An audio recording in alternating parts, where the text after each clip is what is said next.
নমস্কার, আমি ডক্টর পল্লবিকা মণ্ডল। আমি সার্জিক্যাল অনকোলজিস্ট, পিয়ারলেস হসপিটালের সাথে যুক্ত। কোলন ক্যান্সার এত বাড়ছে কেন? ভারতে আমাদের কি কি কোলন ক্যান্সারের সাইন যেগুলো আমরা উপেক্ষা করছি সেই নিয়ে একটা আমরা কথা বলবো। আমরা দেখতে পাই যে ইন্ডিয়ান সাবকন্টিনেন্ট বা আমাদের দেশে বেঙ্গলেও স্পেশালি কনস্টিপেশনটা একটা বিশাল বড় সমস্যা। এটা এই এই সমস্যা শুধুমাত্র যে খাওয়া দাওয়ার জন্য হচ্ছে তা নয়, এটাতে যারা নন ভেজিটেরিয়ান তাদের ইউজুয়ালি রেড মিট কনজাম্পশন বেশি হলে আমরা কনস্টিপেশন পাই। আবার যারা ভেজিটেরিয়ান তাদের মিল্ক প্রোডাক্ট বা পনির বেশি খাওয়া হচ্ছে, তাতেও কনস্টিপেশন হচ্ছে। বেসিক্যালি সবুজ শাক সবজি কম খাওয়া হয় বলেই কনস্টিপেশনটা হয়।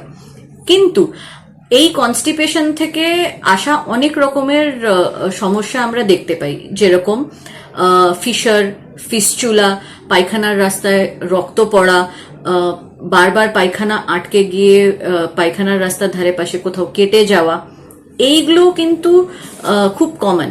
তার সাথে সাথে এই এই জিনিসগুলো আবার আমরা ক্যান্সারেও বেশি দেখতে পাই। যেরকম কারুর যদি রেকটামে কোনো ক্যান্সার হয়, তখন আমরা দেখি যে ঠিক কনস্টিপেশনে যেরকম রক্ত পড়ে, সেরকম রেকটাল ক্যান্সারেও সেই পেশেন্টের কিন্তু পায়খানার রাস্তায় রক্ত পড়ে। তো সেই জিনিসটা তখন সে কনস্টিপেশনের জন্য হচ্ছে ভেবে অনেক সময় ইগনোর করে। সিমিলারলি রেকটাম ক্যান্সারে দেখা যাচ্ছে বারবার পায়খানা হওয়া, মোচড় দিয়ে পেট ব্যথা করা, এই জিনিসগুলো, আর জলের মতন পায়খানা হওয়া, এইগুলোও আমরা দেখতে পাই। অনেক সময় অ্যাজ ইন্ডিয়ানস, যেখানে ব্যাকগ্রাউন্ড ডায়রিয়া অলমোস্ট সবাইয়েরই হয়, তারা ভাবে যে এটা কোনো স্টমাক ইনফেকশন বা ডায়রিয়া হচ্ছে, কিছু ফুড পয়জনিং হচ্ছে, কিন্তু এগুলোও হচ্ছে সাইনস অফ রেকটাল ইনভলভমেন্ট। ইন্ডিয়াতে ইন জেনারেল অ্যানিমিয়াটাও খুব কমন।